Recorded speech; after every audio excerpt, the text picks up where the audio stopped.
I will not go. Shambhala. Shambhala.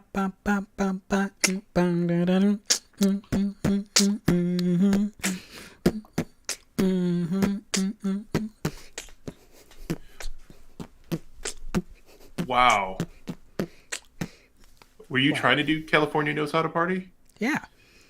Okay. Just making sure that it wasn't something I missed. What else would it be, Tom?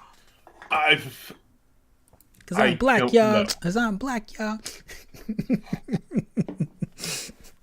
We could do that masterpiece.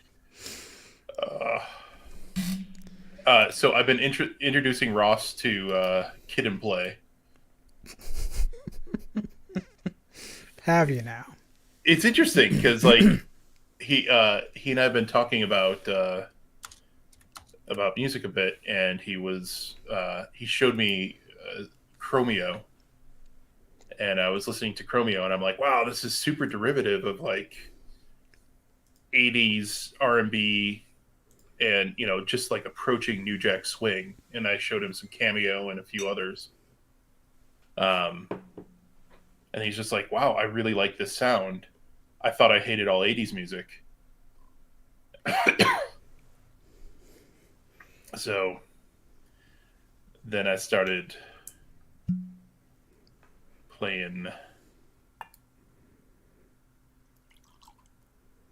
some stuff. Start playing some stuff. Yep. You start playing some stuff. Don't play it on the stream, Tom. What? We're live. What are you doing? Oh, we are? Yes. Okay. Good way We're to live now? Good way to get the stream banned. Yes. Well, we got to mute all that because that was a load of nonsense. Yeah, nobody, I don't know. Mm-hmm. Nobody has licensing for that stuff, right? That shit costs money, man. I know why everybody can't do it. That shit costs money. Money, man. Taryn, don't clip that. How could you? Of course you already did it. Of course you already did it. Mm-hmm.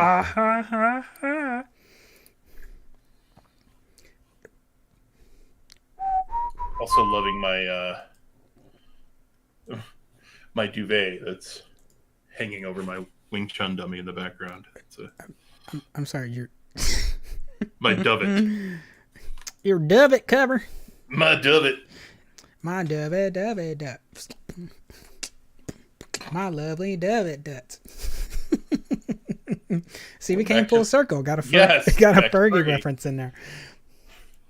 What was it? It's Dak and Jackster references on this Monday show. Now we'll see how many Fergie references we can get into the movie show, because that makes sense. Yes. It's Fergalicious sense. And if we did a music podcast, we would need to see how many Alfred Hitchcock references we could get in there. See, Taryn, I thought he was saying bidet as well, but he was talking about the thing in the background, which y'all don't focus on that. Don't focus on the scary ghost sheet in the background. Duvet bidet. Duvet bidet. Duvet. Duvet. Duvet. Bidet. All right. Give me one moment, folks. I'm going to share to the social medias. Let them know that the thing's going down. As you may have seen on my social media, I am super excited. My kid heart is very satisfied. It's been satisfied since Godzilla King of the Monsters came out 2 years ago. It has continued to be satisfied with these Godzilla movies. That does not mean that they are perfect. We will talk about the problems they have. We'll also let you know spoilers when we get to that spot. Because I know it just came out today, so some of you may be watching it right now as we're talking. Yep. So totally understand that. But yeah, so we could probably talk a little non-spoiler, give a spoiler warning when that goes up. Same thing we'll do for Falcon and Winter Soldier as well. Tom also was out last week, so we did a whole 4-hour of stream of Snyder Cut, which I am whittling down to the best parts, trying to make it into a cohesive, like a shorter thing to watch, just because I don't think everyone would want to watch that entire thing. I'm talking about the movie, Tom, not our commentary. Of course, everyone wants to watch 4 hours of our commentary on a terrible movie. I'm just kidding. I don't think it's that bad. I said that last week, but I also want Tom to get his thoughts, so we'll trade off on that.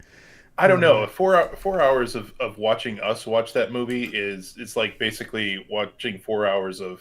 I think I was making Tucker Carlson face. The portion of that. What? Oh, okay. I would.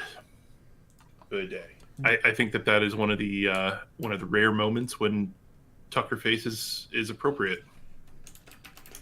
Tucker face. Tucker face. Tucker face. Or put in your own consonant in there instead of. If you're on Facebook, YouTube, or Twitch, we can see your comments, and we'd like to talk, not just get for those, we'd like to talk to you throughout the show. So, some folks have asked, where is the podcast at? We have not been editing. We've been so focused on video that we have not been pushing podcast out, and we've been switching servers. So we've been in the process of building our own server so we can kind of cut our costs down a little bit. But I promise we're going to get those RSS feeds updated. So if you're more of an audio person, we are going to get those out. We have everything saved and held. So we'll be able to get those out to you. I know some of it won't be as beneficial, some of the news segments, but we'll break our reviews out so that you can digest the reviews. If you just want to listen to the reviews of stuff we've done, that won't, we'll separate a little bit from the news so that you can kind of pick what you want to do, kind of pick your path. So the content's there. If you're an audio person, we got you covered. We're working on it. And everything that comes out this next month will be video audio. So there won't be any more of that gaps or being behind. But we've been busy. As far as articles on the website as well, we've also been busy. But we got folks working. I've been writing reviews. Our newest reviewer, Logan, has also been writing reviews. So we're going to have a bunch of stuff out very soon. They did a whole season of American Horror Story, which I'm really excited about. Because we just don't get to cover TV. Y'all have heard me say multiple times. It is hard for me to cover TV. Aside from what we've been doing in this format, like covering the weekly stuff, like Wanda and Falcon. The stuff that we love. Yeah. Well, yeah, no, but that's like Penny Dreadful. I loved the first Penny Dreadful series, but when it came to City of Angels, like it just kept getting worse, and I was struggling. I was struggling to get through that. Westworld was like 8 episodes. I thought you loved the. I thought I remember hearing you gushing about City of Angels. I did. It started that way. It kept getting worse and worse, and it became very clear that this show was not interested in being like its predecessor, which that can be fine. But if you're gonna call a show Penny Dreadful, I kind of want to see some supernatural elements. It'd be like if there was a supernatural spinoff, and then there was like no demons, employing a fight between God and the devil, and like if all that was gone, like, and they just drive around in a Kia Sorento. Exactly. That's a good point. It's a fantastic point. And it was heavy-handed. Watchmen is I feel like a perfect blend of, oh hey, here's some things you should consider, and then like really get you. You're like, oh, but they know when to. They kind of like balance the mystery and stuff like that. So then when it comes in, you're like, bam! You're like, ooh, you set me up for that. Ooh, that's not even fair. That's not. Yeah, City of Angels didn't do that. Oh shoot! I forgot the woman's name. The autistic woman who managed cattle. But Watchmen was kind of like her method of slaughter, where you're just enjoying the trip, and then all of a sudden, boom, they hit you hard with this idea, and it's not as heavy-handed. It kind of surprises you at times. Yeah. Oh. So yeah, let's get to the news. We got some cool announcements.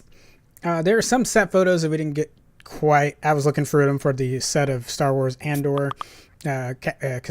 Cassian from the Rogue One movie.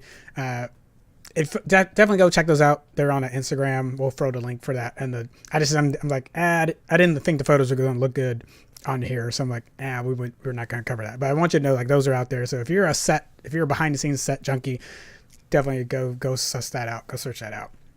But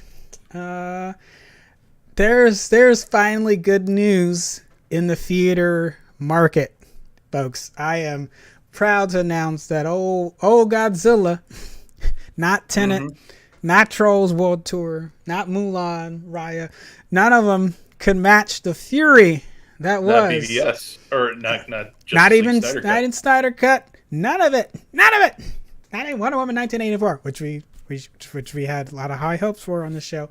It's not. I don't think it's terrible as much as people say, but I also understand the criticisms. But okay, anyway. But my king, my deity, came in the clutch. It's 123 million worldwide.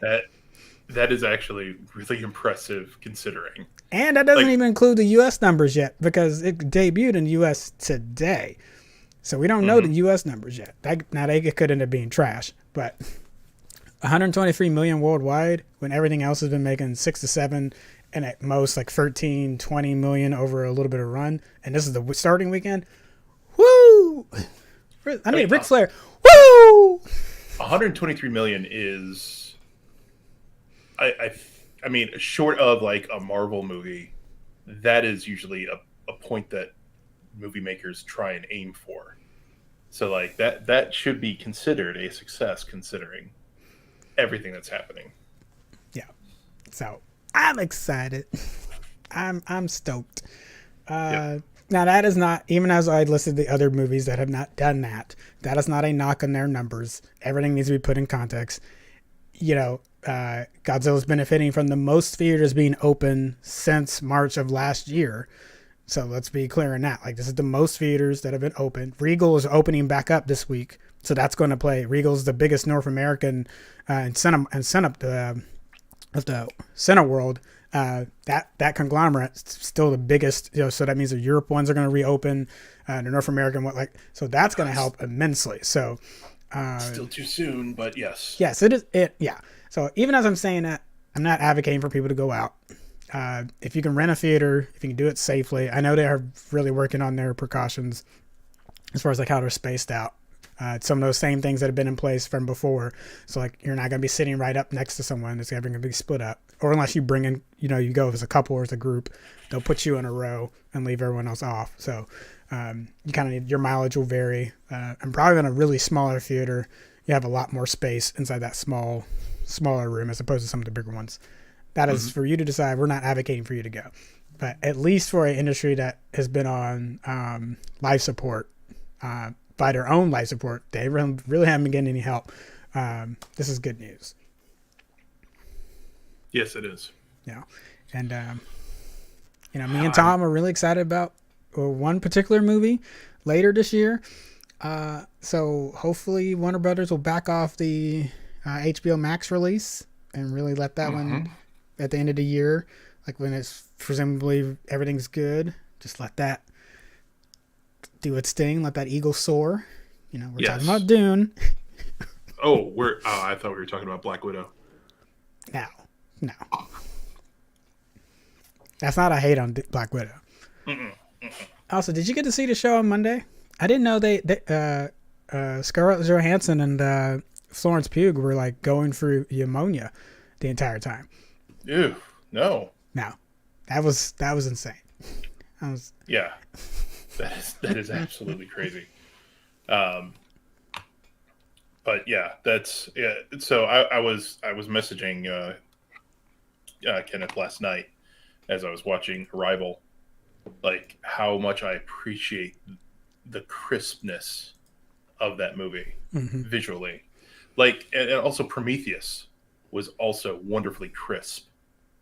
And I don't know if, because I went in to see if Denny was the cinematographer for that one, or something, or maybe they're using the shared cinematographer. But like that is a style I want to see more of. Is this very bright, crisp, clean look? And that's a shame of Prometheus. It's like Do I like it now that I've detached it from the um, hardcore alien elements? Yeah, but the beauty of that film just kind of gets, because so many people Yes. don't like the plot, it just gets tossed aside. And I'm like, that's arguably the most beautiful Ridley Scott film ever. Hmm. Absolutely. Yeah, like I'm capable, just like spoiler, what I'm gonna say later, of separating out some of the beauty and some of the cinematography from the movie itself. And that is sometimes important to Wait, think do about. you mean Godzilla vs. Kong was beautiful? No, it was nice. You're talking about Snyder Cut. I'm upset. Yeah, I'm mad at I you. know. I know. All right. Well, things we will not get upset at. Uh, Jensen Ackles. Wait. We Oh, forgot the one. I forgot. I apologize. Thundercats. So Adam Wingard, he's the director for Godzilla vs. King Kong, has landed the director role for a Thundercats live action revival, effectively. And Tom, how do you feel about Thundercats coming to the big Uh, screen? I'm really interested in that. I have a small twinge of regret that Grandpa Huxtable will not be voicing Panthro, but other than that, I'm super excited to see what they do with this. Oh yeah, I can't remember what his name is. Yeah, I know who you're talking about. Yeah. Yep. Okay, are you worried there's going to be like a cat's problem though? Are they going to have cat butts showing, or are they going to digitally remove those cat butts? I am not sure. If Most we of the Tom, time, if the we don't thunder. get a Thundercats butt a whole edition, I'm gonna be so upset. Well, I mean, the reality is that they all wore pants, but it should be Ah, interesting because, like, I am a firm believer that, and as somebody who has had zero association with this scene, I am 100% a firm believer that Thundercats started the furry movement. And so it's going to be interesting to see how they do that. Um, but I'm going to wait and see of who they choose to play the roles and the plot that they go for yeah, as I well. I think nailing the look is gonna be crucial. Hmm. And not saying the story. I'm not saying the story isn't important, but you know, I'll use a comparison. I think it's fair. GI Joe and Transformers. The Yes. first GI Joe movie, they decided let's put these high tech suits on them and stuff, and Yeah. then Screw the cartoon that everybody loved for years. Retaliation was like, that's dumb. Let's just go back to just normal. Like the most intricate stuff was like I can't remember the guy that can change his face. Oh yeah, it's Zartan. Yeah, Zardan is like maybe the most intricate, and then Snake Eyes and his brother. Like that was probably the most intricate stuff. Other side from that, everything kind of got back to basics. Transformers, the Michael Bay versions are that's a lot. Yeah. But when you got Bumblebee, it's like narrowed down. We're gonna give you. It's not a nostalgia thing. It's like, but these designs are easier to like your eye to grasp onto them. So this is what we're gonna focus on. So yes, did it go back to like the original Gen 1 looking Autobots? Yeah, but also looked really good on screen. So I think Yes, it Thundercats has the opportunity to like learn the lessons from there, and then just give us something solid. Even if it doesn't look exactly like the old show, but whatever you come up with, it needs to look solid. It's like, does this look Yes. good? I do think that they're, when you do a nostalgia show like Transformers, Thundercats, I think it is important to remember the subject matter in which it originated from and be at least recognizable. Mm-hmm. Like when every inch of Optimus Prime looks like the back of a $15,000 automatic watch, and there's like 80,000 parts just moving, it's so hard to really. And that like Michael Bay's like, no, we're not going to do a simple date cab. This thing needs to be a Peterbilt long haul. Look, the VFX guys were reacting to Mighty Morphin Power Rangers, the movie, and they were calling out, like, man, remember that as a kid you thought this thing was a shit, but like they could only afford to do like 2 gears moving in the inside. They gotta like show the shot, and it's like 2 gears moving, and that's it. To put this whole thing together, it's like 2 gears moving, and like some generic ass spring like shown. It's like they're like, that. What does that do? What is that attached to? Yeah. And then you get the other side. That's the Michael Bay way too much. So simplistic can work. So, Wingard, I know that you watch this show. Please, at least, try and stick with the subject matter or the original subject matter. And if you do a good job on this, they'll maybe give you Silverhawks next. My brother had some of those toys. And as they were destroyed, they were passed down to me. So, like, missing legs and shit. Silverhawks is a story that I think is a little bit underrated, and I kind of wish that they. I think it deserves a review. Yeah, you got that, Tom. I believe in you. All right. So now. Oh, he said it sounds like the plot of a dark Toy Story sequel. Jesus Christ. I mean, you're not wrong. What's the neighbor kid? Sid.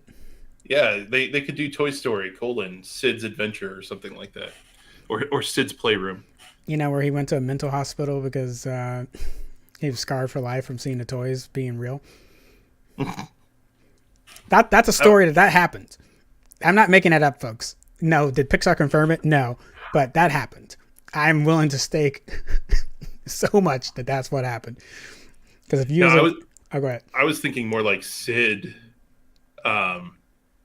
It's just going to be a collection of short stories where Sid basically reenacts horror films like Saw, but with toys. Yeah, from his mental institution where he's like playing with like imaginary toys because he can't play with toys anymore because he's been traumatized. Look, I get it.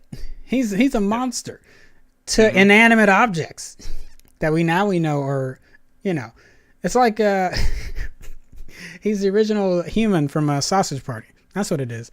Oh God. Sausage Party and Toy Story are in the same universe. Think about it. Moving on. Thanks for the nightmare. Jensen Ackles, the long Halloween. I was going to say the long kiss goodbye. That is not. Wow. Not a bad movie, but that's not what we're. Shout out Gina Davis. So Jensen Ackles, this is our second supernatural reference tonight, and I think he can do the Batman voice. Also, that's just been such a running gag in the supernatural universe of like kind of like associating him with such a moody character that I'm like, I want to say they've actually made a straight up Batman comparison in the show. I could be wrong. I swear that joke has been specifically made, but otherwise they've always been like, Dean is got such a scowl on his face. It's like, do you ever lighten up? So him voicing Batman, Bruce Wayne. Go ahead, Tom. I'm sorry, you broke up there for a second. He previously played Jason Todd, Red Hood, in the Batman Under the Red Hood, and he's going to be taking on Batman, Bruce Wayne for this one. So kind of. I'm okay with it. Actually, I'm kind of curious to see what he does. Joke has been specifically made. The other Red Hood, and he's going to be taking on. I can't Batman, stop Bruce you. Wayne. There you are. What are you? I'm having a lot of problems today. Apparently. You had what job that? Yeah, I quit it. Actually.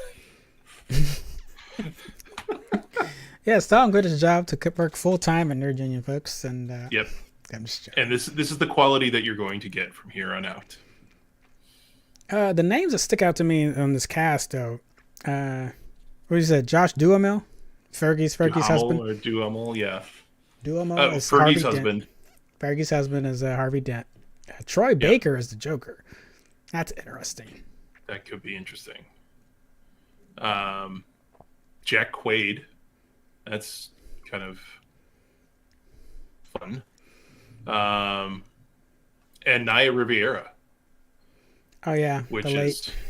is They will be that'll be missed. a little rough. Yeah, but getting hopefully a good performance as Catwoman, Selena Kyle. Yeah. The other thing that's cool about this, folks, if you liked the Batman trailer from Matt Reeves, Robert Pattinson, that's what this is relating to. This is what this is based off of.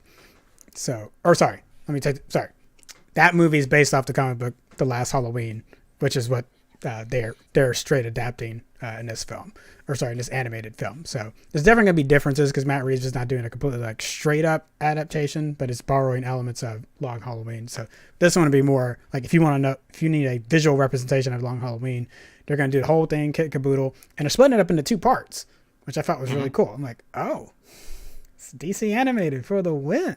I mean, DC animated has rarely missed the mark, or at least has always stayed at least within the target. They don't always hit a bullseye, but Very true. yeah, I'll be curious to see how this plays out. I mean, a lot of this voice work is new. There's a bitter old man in me that's just like, well, if Ken Conroy isn't in it, then what's the point? But Kevin, come back. He does. He does pop in every once in a while. Yes, he does. Because he said he was retired, and I was like, bullshit. He's done at least 2 more since he said that. Yeah, it does. That's like okay. It's like Tina Turner saying that she's retired. No, I went to your retirement concert 20 years ago, and sure enough, she's had a few more since. The connection though does seem to be if Tim Daly or Phil Lamar or Mark Hamill, if some of the folks that he's worked with before are going to be in it, it seems like that can pull him back into it. They pulled him in last year for Crisis of Infinite Earths, so. Which I don't know how I feel about CW superhero shows. That was fun. Yes, it was. It was confusing. It's convoluted as hell. Which yes, Infinite, like to be fair to CW, Infinite is wild and convoluted. But it was nice. I was like, this is good. Seeing Brandon Routh in the suit again. Seeing Tom Welling not in a suit again. Though I really wish they had a scene with Tom Welling. I wanted him to be the Paragon, but he just doesn't want to do it. Yeah, I mean it's not the Smallville creators. I think everyone always thought that it was like, oh, they just don't want to. It's like now Tom just didn't want to do it. He's been pretty adamant about that, especially in like follow up. Okay, I don't like to start it.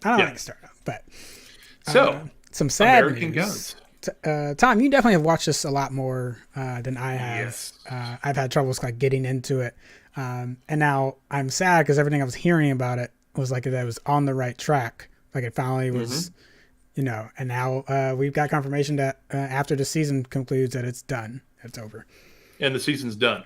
Yeah. So it is over. And they left it on a cliffhanger that was son of a super frustrating, and I get it because it was really having difficulty getting its legs under itself in the first 2 seasons. But I think by the end of season 2 into season 3, it's been really kind of interesting and just chewing on the mythology, which has been a lot of fun. And also the reveal, spoilers, everybody plug your ears, or actually I'm not even going to call it out, but the reveal or the hint at who Mr. World is really had me excited. dang it, Tom. Yeah. Yep. That's fine. I'm sad about it. When you got me started on Travelers, I'm glad that it didn't. I mean, yeah, I would have liked to see that concluded, but it's not it. at least differently concluded, right? Yeah, but it's not in a terrible spot. Having an Yeah. actual cliffhanger though, that hurts. That really hurts. Yep. Because then if I'm Yeah. going to recommend it to people, I'm like, well, you're by the time you get to the end of season 3, you're gonna, it's gonna hurt. It's gonna hurt. Yeah, it's been super. Really hated that cliffhanger too, because I was pissed when I saw it, thinking, "Oh dear God, I'm gonna have to wait a year and a half to find out what this is, where this goes." And Nope. well, you're not gonna have to wait. Yep. Well, and more exciting news though, we get some more Detective LeBlanc. Oh man, you know that's somebody who really needs work. It's Daniel Craig. Because Bond 50 or 25, 26. Which one is it? 28. I don't know. It's been sitting on the Whenever shelf. Bond. Yeah. Well, not only that, but just nobody wants to work with him ever again. What? Like he can hardly get a stormtrooper role. So I did not know there was a bidding war. It's not surprising that it happened after I found out about Poker Face, the other show that with Natasha Lyonne that Ryan Johnson's going to be creating. So he's an sought after writer and talent in Hollywood. But this one really was under the radar. Speaking of Bond, we found that out pretty quickly. Yeah, the sources were out like, hey, it sounds like they're trying to these bids are getting crazy.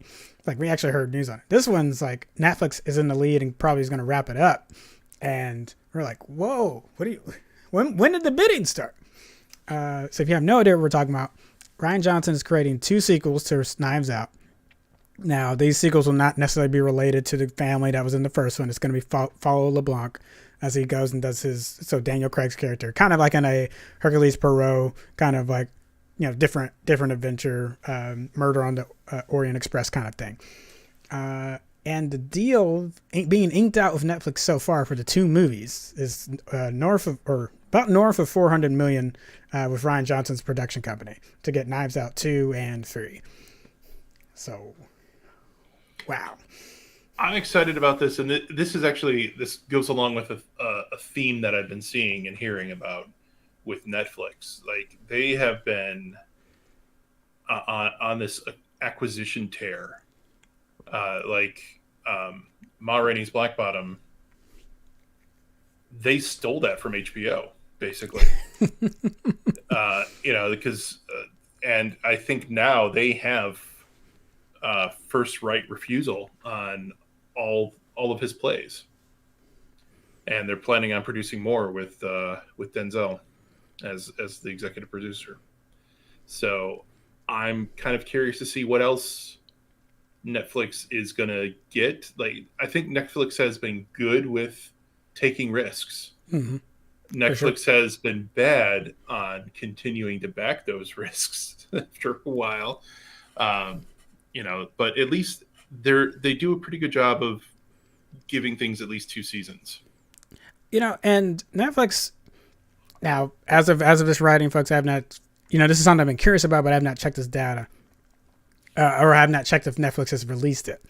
Because when Netflix cancels like a show like Glow, for example, or trying to think of another Altered Carbon, they say they're basing it off of viewer preferences over time. That as they get later in the seasons, you get more heavier contracts because artists want to re-up for more and more money, thinking that that's a valuable franchise.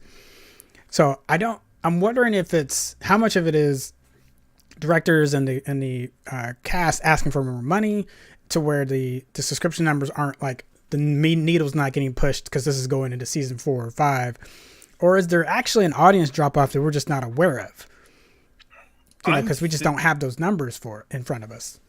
My gut says that at least in the case of Altered Carbon, it is the audience. Because like with Altered Carbon, Joel Kinnaman was gone after season 1, and then I'm pretty sure that Anthony Mackie was going to be gone after season 2.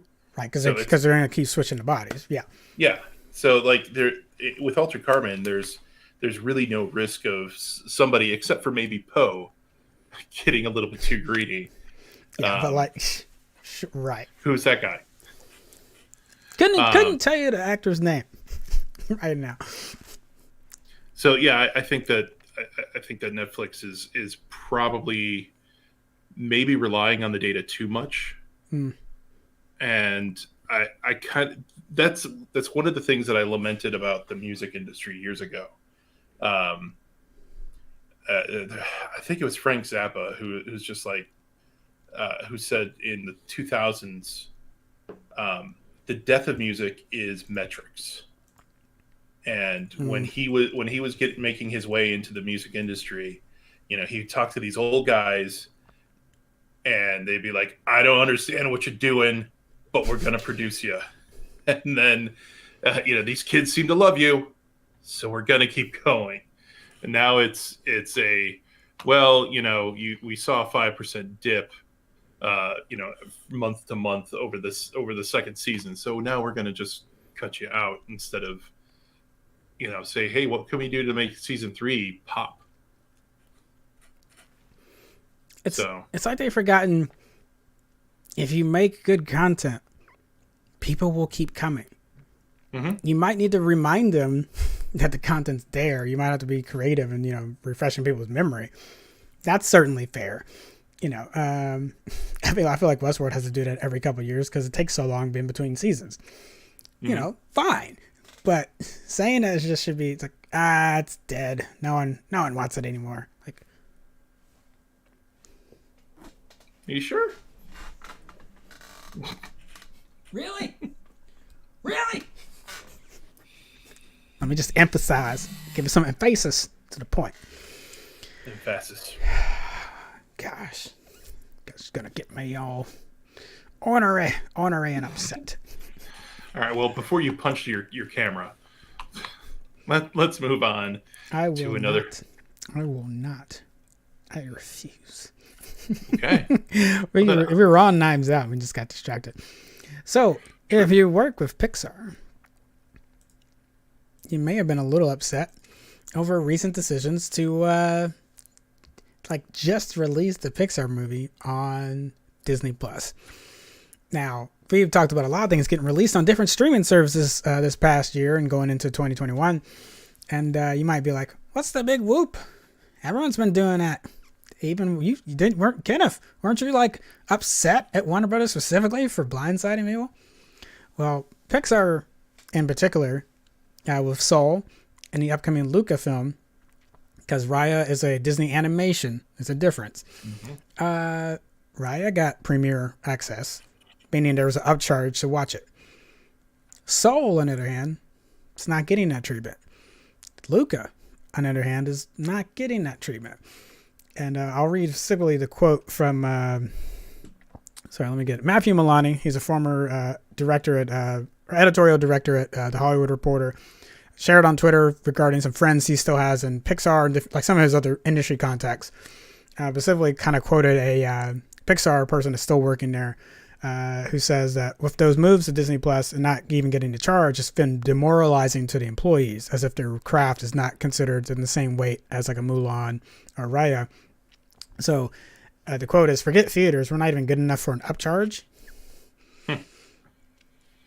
And I think it shows how the studios are not really navigating these waters as best as they could. I understand the situation is hard. It's rough. It's rough on everybody. But I think it just shows, I don't know if you, when I say folks have not been having the conversations that they need to be having, I think this is proof of that. It's the bread and butter proof of that. Mm-hmm. Yeah, it is kind of interesting. I've been trying to wrap my brain around an idea of where maybe they feel like Pixar is not necessarily a loss leader, but a draw of sorts. I mean, sort of like a loss leader in that whenever somebody sees Pixar films in theaters, I think consistently outpace Disney animation. Oh, yeah. With one exception. Frozen. No, okay, 2 exceptions.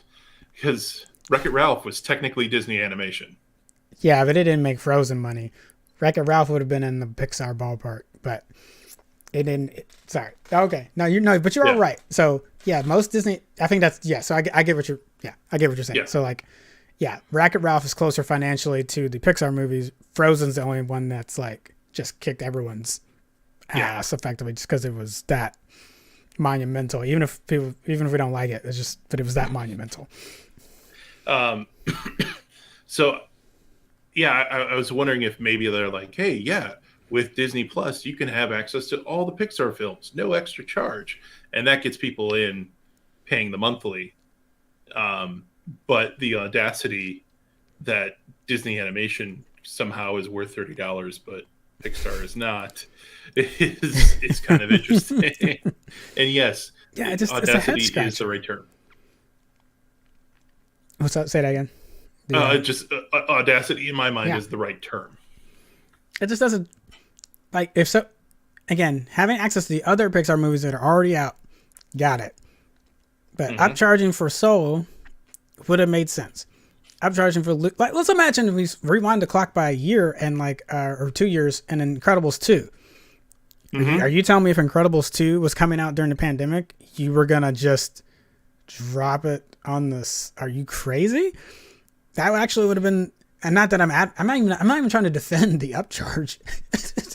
See what this is making me do? You're making me defend, not you, Tom. Just Yeah. this situation. So, I mean, it's studios trying to figure out what the hell is going on, and making poor decisions. And also, I think this kind of ties back to our Netflix conversation, in that some executives were looking at Luca, they were looking at Soul, they probably did some stupid focus group reviews, and we're like, you know what? Maybe people won't pay the $30 for Soul, and decided to put it in Gen Pop, and and for some reason they thought Raya and the Last Dragon actually would. I'm not sure. and I have to imagine they probably have done some studies in Buzz, just to kind of see like what was getting the most attention and stuff like that. So that wouldn't surprise me. But it's just kind of like, come on. Some castings that are a little head scratching, but for the comedic nature of the role, I can see it. So Donald Faison, Turk from the Scrubs series, just near and dear to my heart. Also been doing a lot of voice acting. So if this had been an animated one, this also would have been a slam dunk, because I'm like, oh yeah, he's been getting into the voice acting realm. But for the new Powerpuff live action show on CW, he's going to be playing Professor Drake Utonium, the accidental creator of the Powerpuff Girls. And he gets to kind of play the burnt out professor who's kind of lost contact with his kids over time, because these are kind of like the disillusioned Powerpuff Girls. He's trying to like bring his family back together. I'm like, okay, Professor. Listen, I'm happy for Donald to get any work. Anytime he's in something, I'm happy for him, and I'll check out a couple of episodes. But since it is CW and a superhero thing, I'm guessing it'll go a season and a half before it's just like, oh. I don't think it'll become melodramatic, or I think it'll already be that. So I think this is going to be. It'll be more honest up front. So if you like it, it's gonna be that the entire time, as opposed to the like CW superhero shows where they kind of get you in with this good premise, and you're like, oh yeah, Arrow is the closest I'm gonna get to Batman on live action TV. Okay, I'm down with this. Wait a minute, why am I getting the Bat Family, but it's like worse? It's like a soap opera. Well, yeah, it's yeah. And actually, I was thinking about this as I watched Crisis for the of Infinite Earths for the first time this past weekend, and I was thinking a lot about Smallville, and thinking about how that show was hands down the only CW superhero show that kept me the entire time. Since then, there hasn't been one that I've just been like still watching all the way through. I do want to go back and recheck out. I want to check out Black Lightning. See if it stayed good. I'm not giving Flash and Arrow the time of day. That's just not happening. I might finish Supergirl. If there was two I might finish, it'd be Black Lightning and Supergirl. I would agree with you. Yeah, actually, I think Black Lightning, the thing that killed me was I was watching it as released. So I started losing momentum. Like if I was binge watching that, I might have enjoyed it more and I might have stuck it through. But with the the weekly release, it would be 3 weeks later. I'm like, oh crap, yeah. And I almost forgot Superman and Lois. So I am kind of curious to see how that, if they really stick to family drama of that. I feel like it'd be like, oh, it's Superman, but it's like Seventh Heaven. Okay. Or it's Lois and Clark. Yeah, Lois and Clark is a great show. I don't care what anybody says. Leah, it's at 90s cheese. Yes, I don't care. It's a good show. Yes.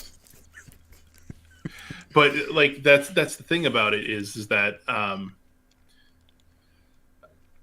like Lois and Clark, Smallville, Superman and Lois, all of those are about the people that just so happen to have superpowers,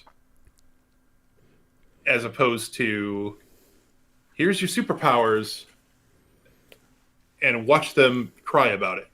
Yeah. Taryn asks, Black Light is formatted as if it were comic book novels. It's true. Yeah. And what were you going to say, Tom? Oh, I was going to say, no, Taryn, not a lot of love for Legends of Tomorrow. I'm sorry. I forget that one exists. I really do. I watched, I think I watched the last season, partly because Penny from Lost in Space plays Pyro's daughter, which I was just like, okay, that could be interesting. But I get into it and like it leads off with like a giant stuffed animal fighting a demon, and I am so confused by it. It seems like that show tried to take itself. I remember it taking itself seriously season 1, and then Rory from Doctor Who died. And then I think the producers was just like, screw it, let's just lean into the weirdness. But there's nothing that's captivating. Weird stuff. And I think that they're relying on that instead of like compelling stories. The most compelling thing and interesting thing is Pyro, who has Terrence says Bebo is a national treasure. But Pyro has an estranged daughter, and he's a romance novel writer as a reformed thief and murderer. So that's kind of interesting. But he's like 5% of the storyline. I'd be interested in a Pyro spinoff. Anyway. Some good news for the rest of Hollywood. It seems like Armie Hammer may finally be on his way out. So he's lost his final slated gig after allegations had surfaced during Call Me By Your Name. There's potentially a sequel of that coming out, but most likely Hammer will not be associated with that. So he had been attached to the thriller billion dollar spy. $1 billion. And Variety had reported on this that it was supposed to star opposite of Mads Mikkelsen, and the Cold War drummer from Arma Asante. Not sure who they're going to put in to replace for that role. Also, being opposite Mads Mikkelsen, man. Yeah, and to lose that, man. So hearts definitely go out to the victims of Armie Hammer, but I'm glad that doesn't seem like he's picked up any new gigs. And it seems like this was the last one that was on the slate. So anything else was stuff that had already been filmed and was done. So if there, I don't know if there were any other releases that need to come out, but anything else he's shot those scenes, and so those may still come out with him and in it. But I think it sounds like the marketing on some of those is going to get subdued, or he won't be as presented as in the forefront of those. So, damn it, Armie. Yeah, you hate to see it, but yeah. Play dumb games, win dumb prizes. Yeah. I had a lot of hope for that guy in Man from U.N.C.L.E., but I like that movie. I really love that movie, and it actually shows a hint of range on. Um, I was about to say Jim Caviezel, but no, it's Henry Cavill. Like Henry Cavill can act. It's just Yeah, but he just so rarely does because people don't put him into situations where he's well, allowed you've watched to. The Witcher, right? I have not watched The Witcher yet. Watch The Witcher. Watch Okay. Well, I don't know if I'd recommend anyone to watch The Tudors because All right. that's all. Just read my face. No new tax. And lastly, before we get to our main topics to wrap the show, Obi-Wan Kenobi cast has been announced. Let me blow this up for y'all a little bit so you can actually see names. So obviously Ewan McGregor has been slated to come back for a while. We had Hayden Christensen confirmed in December. So the new folks added to the list, Moses Ingram, Joel Egerton. That name really stands out to me because he's been associated with some Star Wars stuff for a while. So actually seeing him nailed down to Obi-Wan, it's like, okay, that's really good. Bonnie Please, Camille Nanjiani, who's currently playing one of the Eternals. So hopefully see him out in that later this year. Was it Indira Vamara, Rupert Friend. Where's my list of names? I don't know who Rupert Friend is, but man, that guy looks like Orlando Bloom. Let's see. O'Shea Jackson of Ice Cube's son. Yes. Was it Sung Kang who played what's his name in the Fast and the Furious? Oh yeah. Han. Was it Harry? Han. Han. Yes. Yeah. And then let's see. Benny Safdie and Simone Kessel. Now, what they're going to be doing, I have no idea yet. Obviously, Hayden's coming back to play Vader. I haven't heard anything on the actual roles that they'll be doing, but yeah, I'm just kind of confused as to where Vader's going to fit in this, for two reasons. One, this is supposed to be like Obi-Wan's adventures between Revenge of the Sith and then New Hope. So is this going to be Hayden running around trying to find Obi-Wan, or are they going to meet? It could be like Rebels. And do they have enough James Earl Jones voice sampling to like create Vader's voice, or is Hayden going to try and do it? You know James Earl Jones is still alive, right? I understand that, but his voice is changing. Oh, it's fine. Don't worry the viewers like that. Don't do that, Tom. That's scary. Sorry. Don't do that. I was about to search and be like, well, I just listen. No,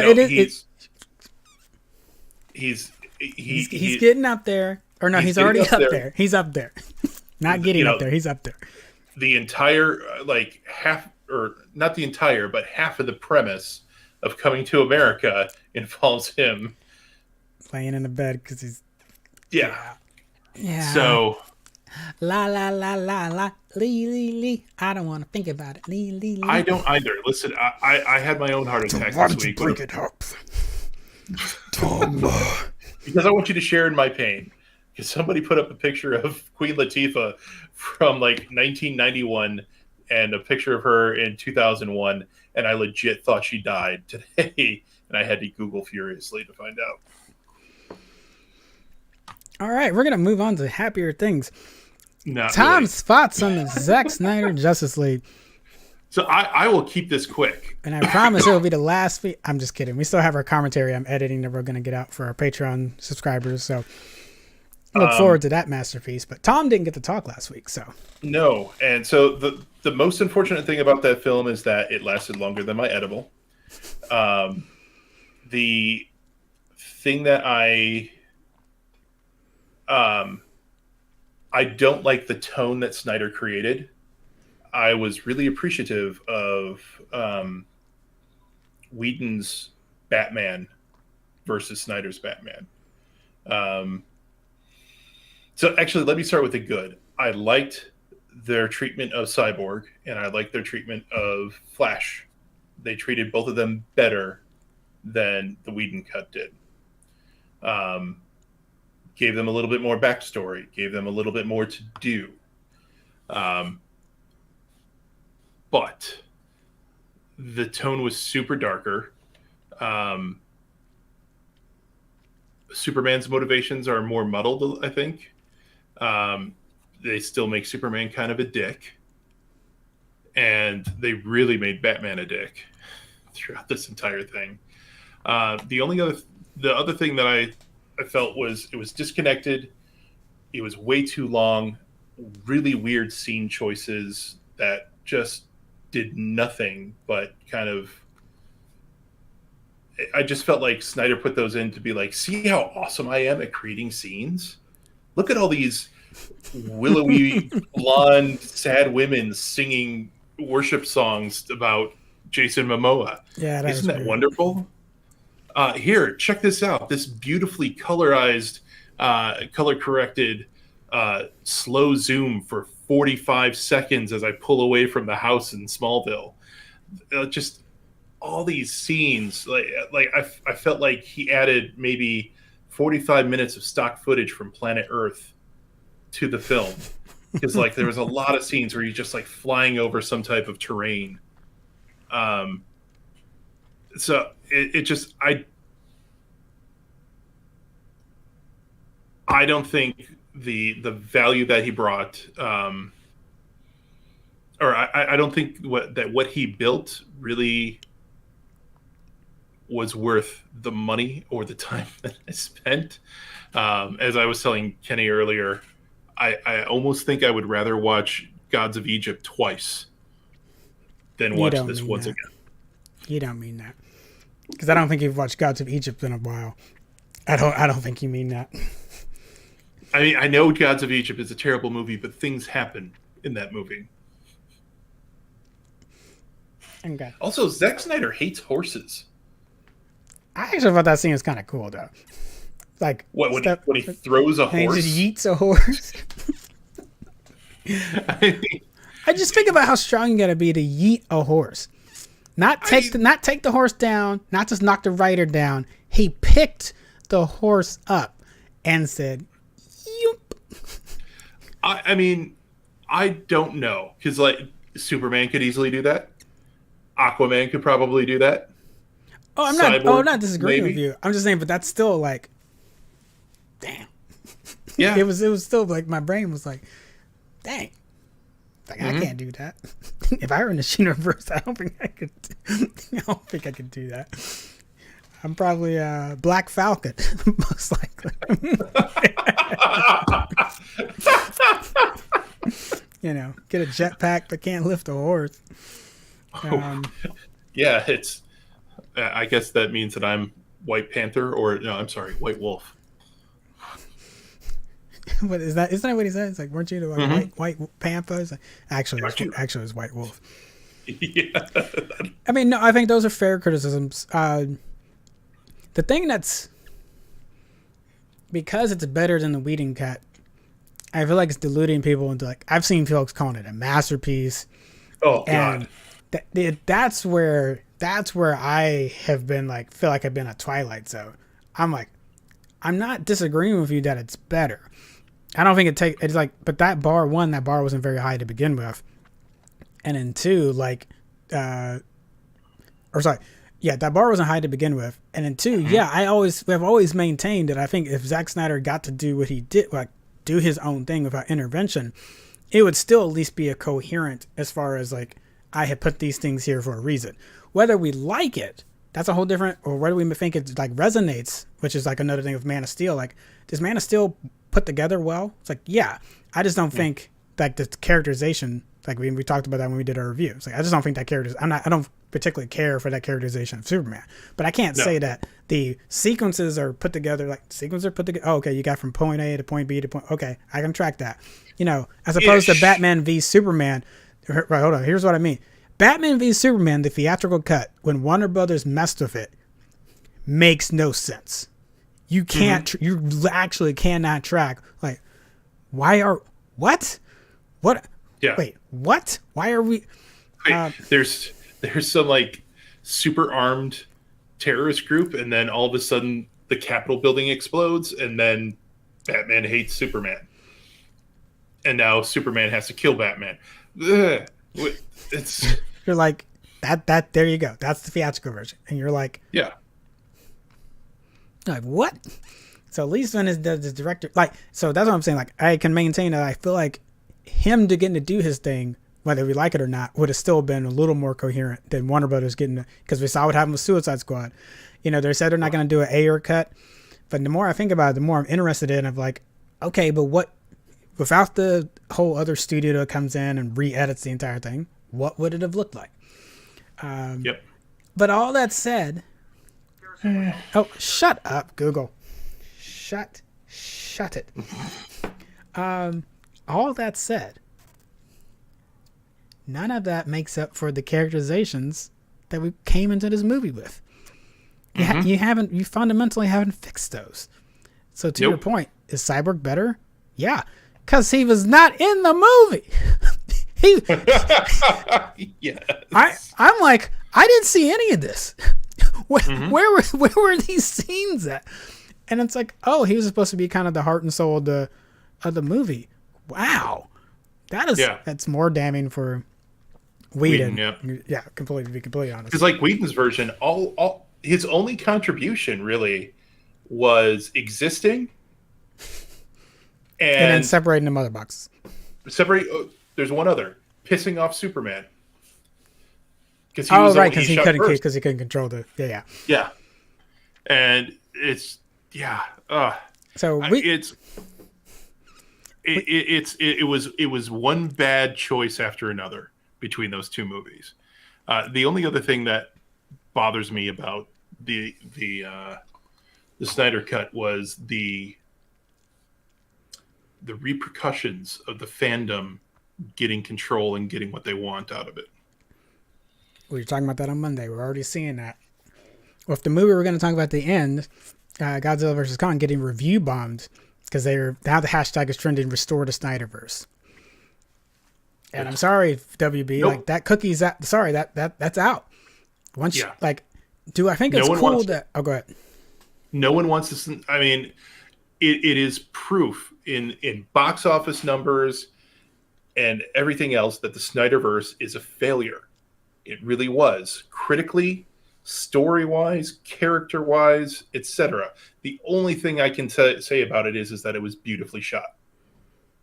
That's it. Beyond that, I would contend the ending of VVS is not beautifully shot. I think Doomsday, that whole sequence is ugly. It might be fun, but I don't think it looks good.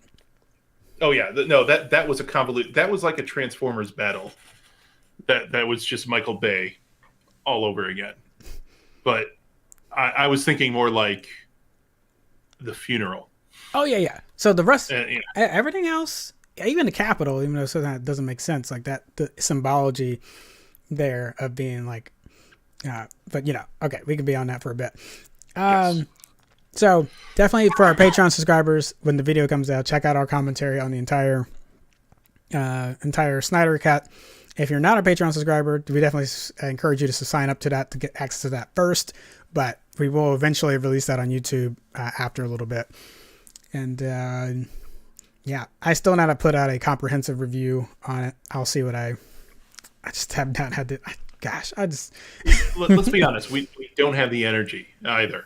Because it's just not there. It's just not there. I don't have it.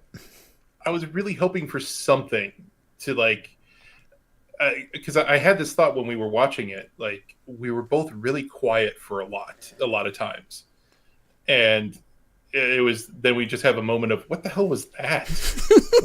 Why did they make that choice? And then we just stared. What? No. Yeah. As I mentioned before, Tucker face.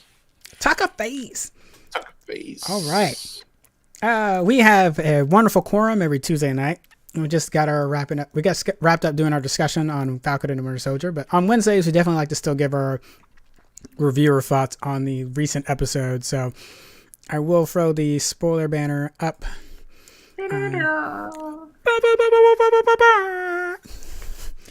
And Tom, What did you think of episode 2? That was interesting. Episode 2 kind of broke the Marvel universe in a lot of ways. And I'm really curious and excited to see how they justify and rectify it throughout the series. Because I mean, you know, this is Chekhov's super soldier, right? You don't show this in the first act unless you're going to do something with it by the second act. And so I'm hoping that means that oh shoot, and I forgot his name. But I'm hoping that he gets a redemption story out of this in some way. Who? The OG super soldier, the potentially OG super soldier. I forgot his name. Isaiah Bradley. Isaiah. He is the OG super soldier. In Marvel Comics, he's been regarded as the first Cap, not in the like sense of actually wearing the mantle, but he was the first successful test. Shot.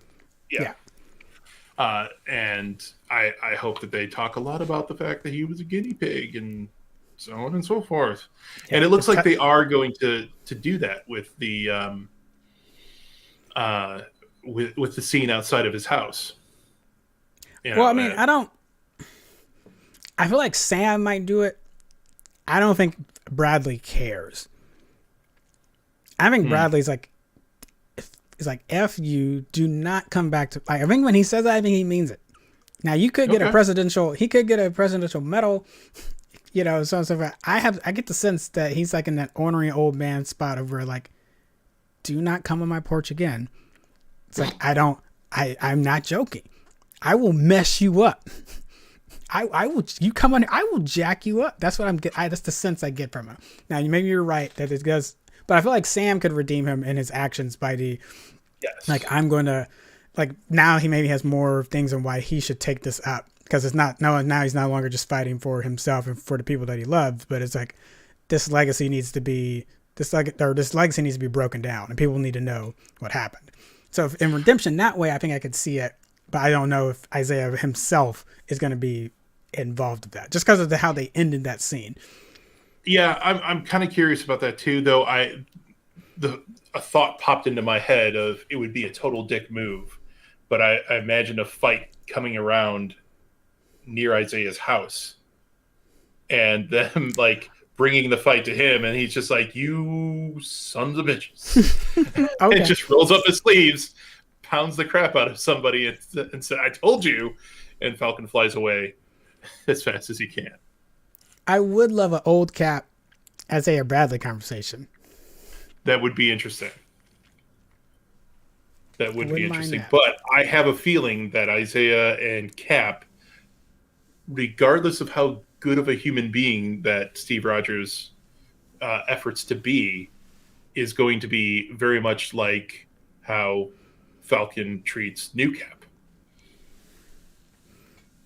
Yeah, I think it would be just like the conversation on the truck. Yes, so good. When Bucky's like, and what's your name? They call me Battlestar. Battlestar. Bye. Stop the truck. Stop the truck. The fact that he said it with a straight face. Oh God. Because I think Bucky's like, is this a game for y'all? Is this a joke? Am I being punked? Where's Ashton Kutcher? Am I being punked? All right. This isn't funny. This isn't funny. It's like, and then the Sam's line right after it, where I was talking about this during the discussion the entire time, and it's like I almost want to get a shirt about it. But he says it's always that last line.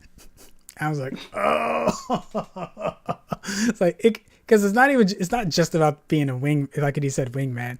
Because there could have been different ways to phrase it as well, but I think it still would have been, you're not looking at me at the same level as my peers. And there's a TikToker that was got a great video out there talking about that's just it's just Sam and Bucky laughing at John Walker and Battlestar because they're like, dude, we saw Thanos. Dude, we were upstate New York fighting Thanos' army. We do not care, or because when he says like stay out of my way, and then the TikToker just busting the laughing because they're like, really? And then like they had like Barnes like, I got a metal arm, dude. Really? Really? Stay out of your way. that really blew me away. And like, if that was like some type of foreshadow telling of some type about who John is, probably. Yeah, because like, I don't care how good I am. I was in the army, and does he have a super soldier serum in him? Okay, so I'm just a dude who does a lot of push-ups and sit-ups, and I've been in a few operations, throughout my career. And I'm facing a guy who flies around for fun and has faced down giant alien hordes, and another dude who's an 80-year-old assassin through time, and has also battled giant alien hordes, and has punched Thanos, I believe, as well. I might take a step back and be like, yeah. Yeah, they're like, I loved someone conceptualize it like that, because I was like, yeah, that's what really should have happened in that scene. The impromptu couples therapy. Yes. Just folks, the physical acting in that scene, so good. I mean, the words are great too. We can get to that in a second. But just just like, we're gonna love this. You want to go on what side? You're gonna go on this side. You're like, our thighs are touching. Our thighs are touching. Oh, it just ramped everything up. I was saying in a discussion yesterday that it felt like the seat scene all over, just magnified by 10 in Civil War. It's like, can you move up? Mm-hmm. No. And I hate you. Yeah, it's like just transport that to here, and then like just crank the dial up. But that comment, go ahead. No, go ahead. The comment of, if Steve was wrong about you, then he was wrong about me, really stood out. And I'm like, wow, Marvel's really stepping it up in how they're in the writing. Yeah. I don't think it's a small thing to say, like, it's not that he doesn't trust Steve, but he's been for a lot. Mm-hmm. That's an understatement. You already talked about the 80 years, like, so he's been for a lot. So that's kind of like his last vestige of like stability. And if Steve's credibility is undermined, I don't know if we want to see what happens to the Bucky after that.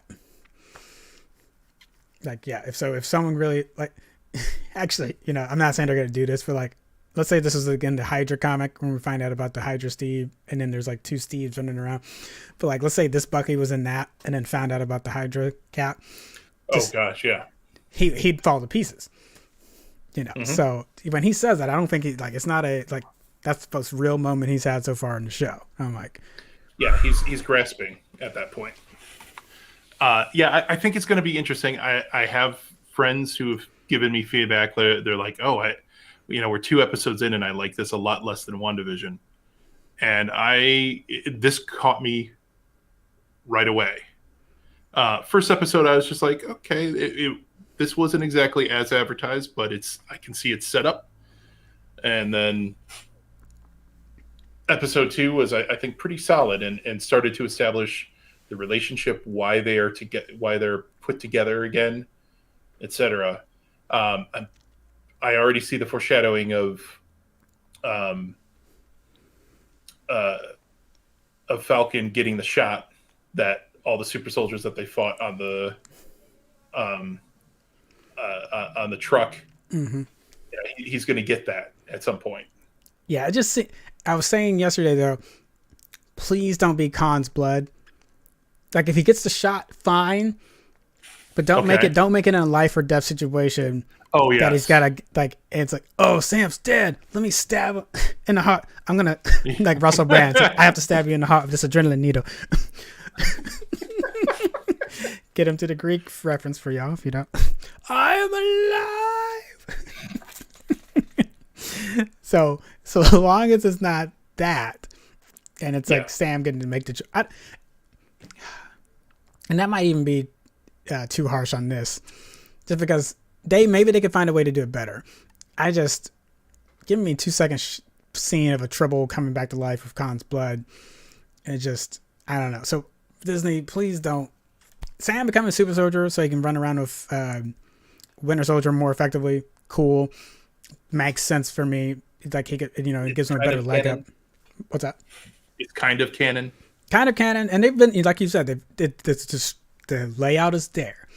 So I wouldn't be surprised when they talk to Zemo. They find out about another base that he just didn't need in his plan. He's like, yeah, I found out about these other ones. I just didn't need it because I was very specific on what I wanted to do to y'all. It's like, but yeah, this would have worked as well. This is probably where they stole it from. So totally. Yeah, you're right, Tom. The structure's there. I just if that's how they do it, it just feels cheap. I hope it's not a Khan moment, Khan's blood, and I also hope it isn't going to be a Universal Soldier moment as well. When Bucky and Falcon are under fire, and something falls over, and out comes the super soldier serum, and he's just like, well, ready to go. I'm not looking forward to that. I hope it is a thoughtful decision, and actually, I hope that Isaiah comes in that conversation. We'll see. Yeah. I don't know. I mean, I would like it, but I don't know. Okay, I was talking about this last night. I think the race implications of holding the shield, everyone felt it. A lot of black folks have been talking about it before, like heading into the show. I'm glad Disney did not shy away from it. It is a little bit like remember the Titans-esque level, but I want to see if they flesh it out more. But Isaiah's a step in the right direction. A step in the wrong direction, though, to me. The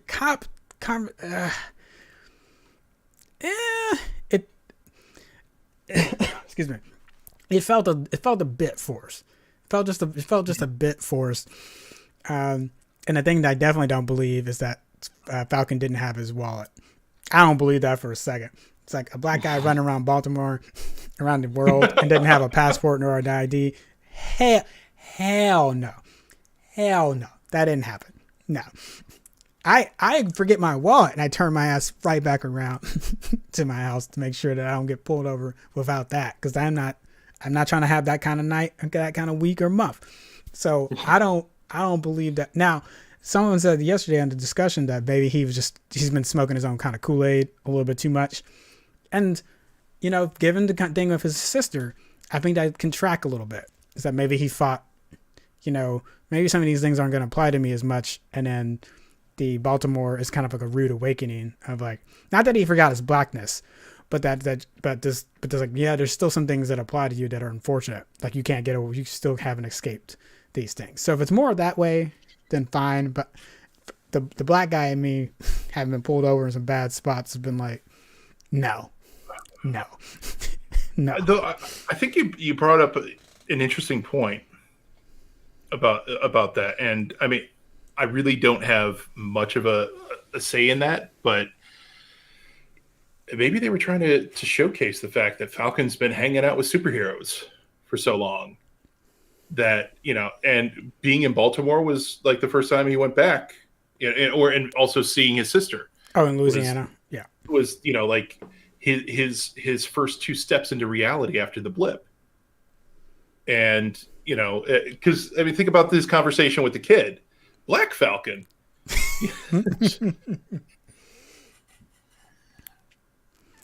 So, maybe that they were trying to play to that, but I do agree with you that I'm not sure. I'm not sure which direction they were going with that. Mm-hmm. Yeah. And as far as the terrorists, I'm still kind of waiting to see what their deal is. I think we're going to find out a lot next episode.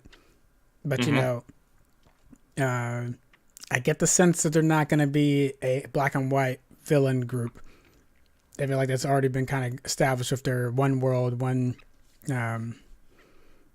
I forgot exactly what they said. One world, one Earth, or something like that, or one nation, one Earth, something like one. Yeah. So yeah, I don't feel like we got enough, but we definitely saw how compassionate they were towards one another, willing to sacrifice for one another. So I'm like, and you're well organized as well. You've already got quite the network established to protect. Yeah, this is going to be interesting and possibly one of the more difficult organizations for them to take on. Yeah. Taryn said, yes, thank you. One world, one people. Justified antagonists who are won over by the power of friendship. That's a good one. All right. I don't have anything else for Falcon and Winter Soldier. Do you? No, I'm looking forward to seeing where this goes. Cool. And also if Red Wing comes back. Oh, Red Wing's gone, man. Red Wing is gone.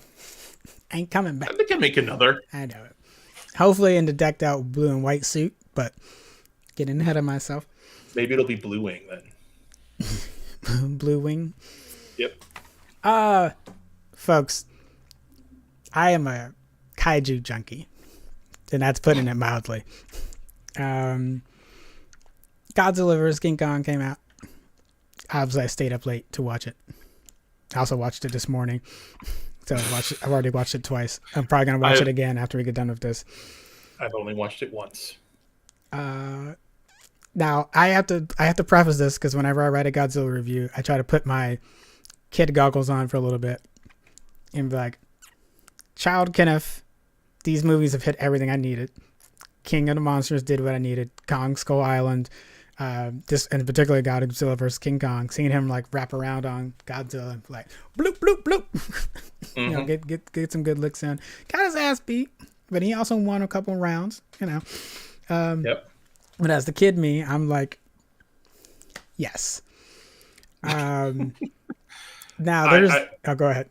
I was joking with myself as when they were teeing up the first battle between the two. I'm like, well, let's see how they negotiate or navigate the no loss contracts that both Kong and Godzilla signed for this movie.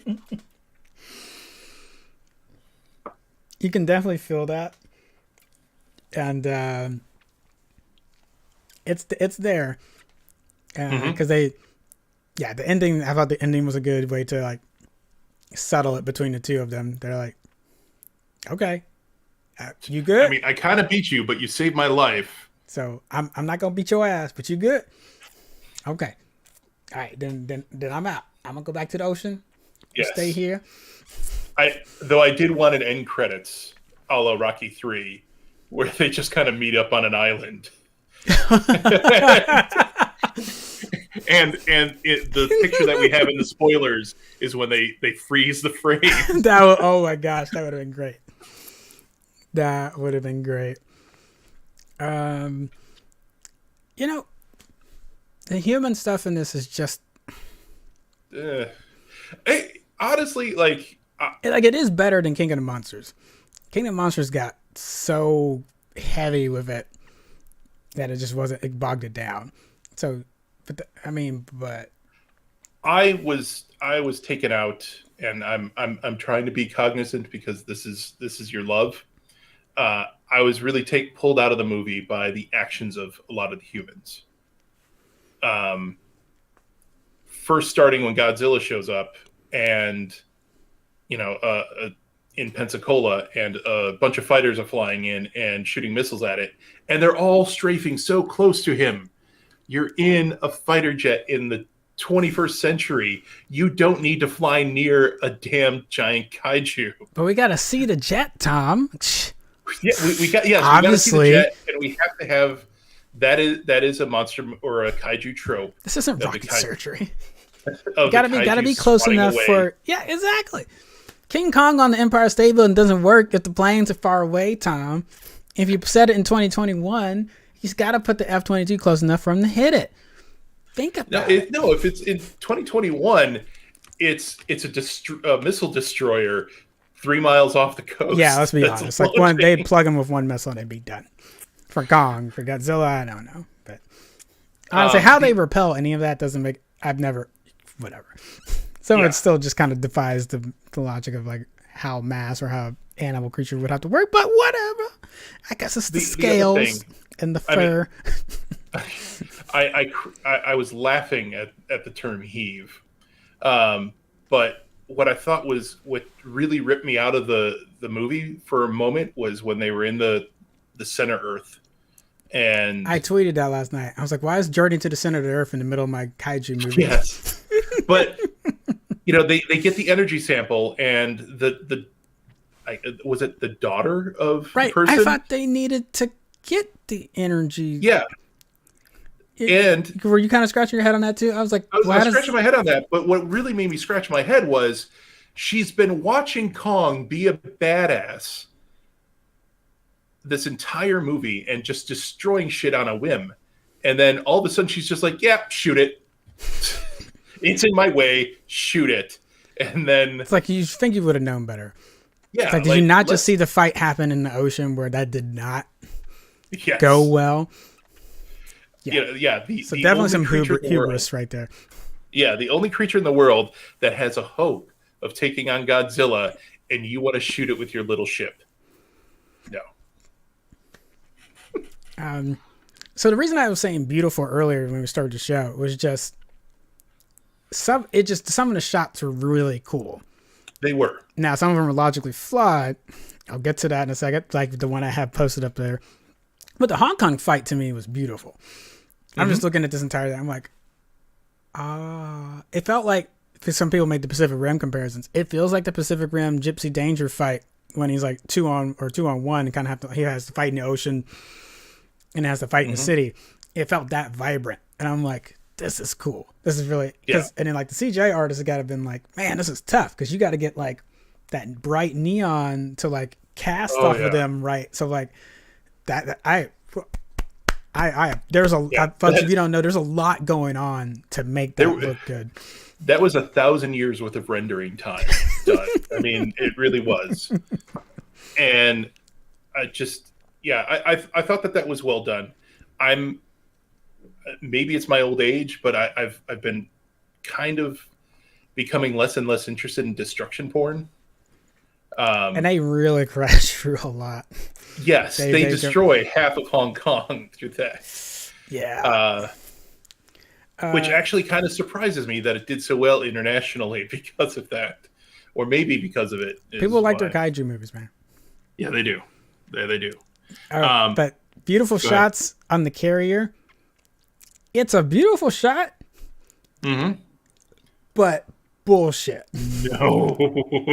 Bullshit. Kong jumps on different ships and they don't crack. Like he's fucking Frogger and they don't crack in half. And then Godzilla climbs on top of the carrier. No, that didn't happen. There's no, that didn't happen. Not in a million years. Is it beautiful to watch? Yes. Does it make it's like the scene in King of the Monsters where Godzilla comes out of the water and it's like it's almost standing, you can almost see the bottom of his feet and it's like in front of a ship.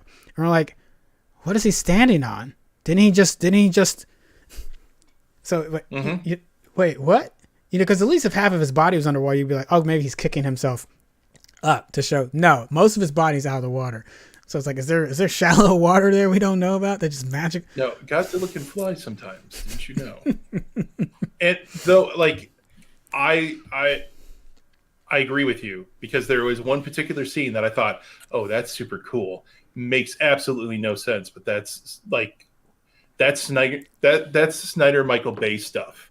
Is when Kong lands on the carrier tips up, and the guy in the jet launches and you see his perspective going back to Kong.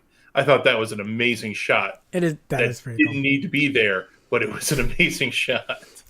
I'm not complaining about that shot. I was like, oh. I mean, sure, if I was that pilot and Kong landed behind me, I'd be like, get me out. I'll take my chances in the air. Yeah, Lenny Pinder says give the SFX team an Oscar. I'd agree. They might. We'll see. Taryn says, I knew I was an adult when I just cringed at all the destruction of property. Because there's people in those buildings. They did not evacuate. I don't care about the property. I care about all the people in it. That's like blow up the building. Like that. Calling back to BVS. I love that Snyder just kind of explained away his destruction property and the criticism from Man of Steel by some person on the news saying, "Good news is it's at night and it's the downtown area, so everybody's gone." That's insecurity right there, getting that line in there. Yeah. You care about the insurance premiums. It's Hong Kong. It's they work in a different insurance bracket. I promise you. Wow. But overall, you're gonna enjoy it.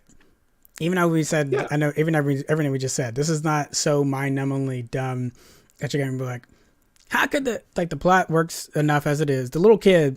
I'm actually glad that you didn't have like some kind of sacrificial woman for it. It's like, no, they changed that up. You're like, okay, we got a little girl who's been kind of side by side with Kong for a long time, and that's why they have this special bond. And there's a sign language thing that happens in the movie, which I actually really like. I thought, man, that seems, but like then I like kind of stepped back for a second. I was like, no, that's not.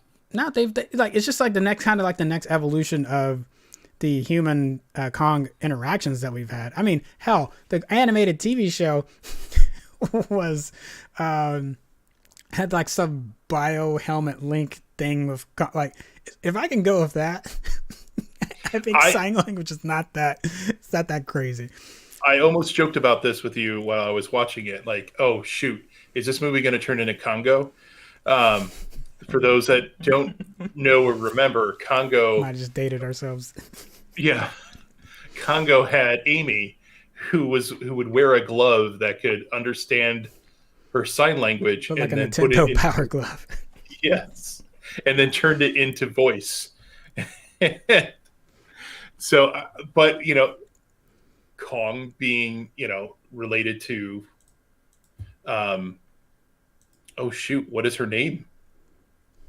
Her brother was Michael, the gorilla that could sign language. Okay. Coco. Thank you. Where to go? Planet Fitness. And I think that that makes sense. And I thought it was interesting that they had sign language. Yes, it was crap, but I think it's been interesting that Hollywood has been making more and more plays towards sign language as a way of communicating, in a way of showcasing people. In the end, I actually cared about her relationship with Kong more than any other relationship in that entire film, because they seem to genuinely care about each other. Yeah, that was of the human drama that's added into it. That was one of the ones that was like, yeah, that was really good. That was really solid. Yep, I felt like they didn't know what to do with Billy Bobby Brown. In a lot of ways. She's forced in it. Like, what? We didn't need that. We didn't need any of that. You could have just said that Kong and Godzilla figured it out. Them doing that satellite thing would have made no impact on the plot. Mm-hmm. Or I mean, again, and actually, I think it took away from them. I think it took away from Kong and Godzilla. Let the humans that have already been newly introduced suss that out, because they're gonna. I feel like you could have put those clues together from the daughter when she ends up making the choice to shoot at Kong and be like, wait, what is going on here? And then maybe they call Millie Bobby Brown's dad, Kyle Chandler, and he's still the Monarch representative, and like they work together to figure it out. Like, if you need a connection to King of the Monsters, that to me makes more sense. I get it. Millie Bobby Brown's the new hot stuff, the new like bankable talent. I get that, but as far as like what did it add to the movie? Really, yes. You cut that out, and you're like, oh, nothing really. Yeah, they either underutilized her or, I mean, they did underutilize her in this. She was just kind of, oh yeah, we've got her under contract, so let's make her do this. But yeah, as far as big blockbuster stuff that we've not had in a while, I'd recommend it. And definitely see it on the big screen when it's safe to do so. I assume it'll be in theaters for a while, so if you can't watch it right now and it's not safe to do so, I think it'd be great. I put it on the biggest TV I had. I might throw the projector on just so I can watch in the backyard or something big size also this weekend. So I'd be down for any of that. So, but it's fun. You will not be disappointed as far as like having a good kaiju romp. Yeah, this is it's not exactly mindless, but it's close to it. You don't have to think hard. Yeah. All right. Let me get the spoiler thing down. All right, that is all we've got for the show tonight, folks. I will definitely be getting a Godzilla review out there. And I got stuck into... I started watching a bunch of them after I watched King of the Monsters, so I gotta stop myself and think about it. But I have the Blu-ray, the Showa era, coming to my house soon. The 54 to 73 time frame of Godzilla movies. So I don't know. We'll see if I... So, I'm going to say this live. I think May, middle to end of May, you and I should talk about doing our torturous Fast and Furious marathon. Slow and agreeable marathon? Yes. Yeah. Well, we'll figure out the timing for it. And definitely get it out for the Patreon folks and then to the general population after that. Gen Pop. Tomorrow night, folks, Super Blurred Variety Hour will be on. I'm going to be talking about characters that are secretly black or characters that the black community, it's like, yeah, that character's black. It's like, but they're not really black. It's like, that character's black. We're co-opting them. Racial Draft, Dave Chappelle, 2004. We're grabbing that character. They're ours. You better bring up Panthro. Get out of here. But also, yes, you're not wrong. So that'll be the topic. I'll have other things to talk about as well. It's not the only topic, but I'll be talking about that Thursday night, same time as this show, 8 p.m. Central. And I don't think we have anything for the weekend. So, just more Winter Soldier. Just more Winter Soldier. Watch Kong versus Godzilla. If you are in Clubhouse, I'll be on that at 6 p.m. tomorrow, just chatting more Godzilla thoughts. If you want to join me on there, just be hanging out. So if you look for film talkers, Taryn, dang it, I keep screwing up. The Rundown is premiering on Friday. That is our news. That's our new news update show throughout the week. So we're going to start on Fridays. Might expand it to more, but that's an opportunity for one of our editors, one of our editors and researchers, Taryn, to get out there and give y'all the updates of news in between the week. Just because there's a lot of stuff that we can't cover on the two big shows that we have. So that's a one way to get you more news content. So if you see something pop on our channel first, we'd love for you to share that, because that would definitely help us out. My bad. I forgot. I didn't put it. I usually have a template of things. That rundown just hadn't made it into the template of things. So I will fix that. It'll be in the template of things to plug, and I'll make sure that you get your notice. So thank you, Taryn. Y'all ain't had to be on my... I don't appreciate this. I'm kidding. All right. It's been the Commander Shipp Show with myself and Major Tom. We've appreciated being with y'all, and we'll give you our weekly salute and see you next Wednesday. All right. Ciao, ciao.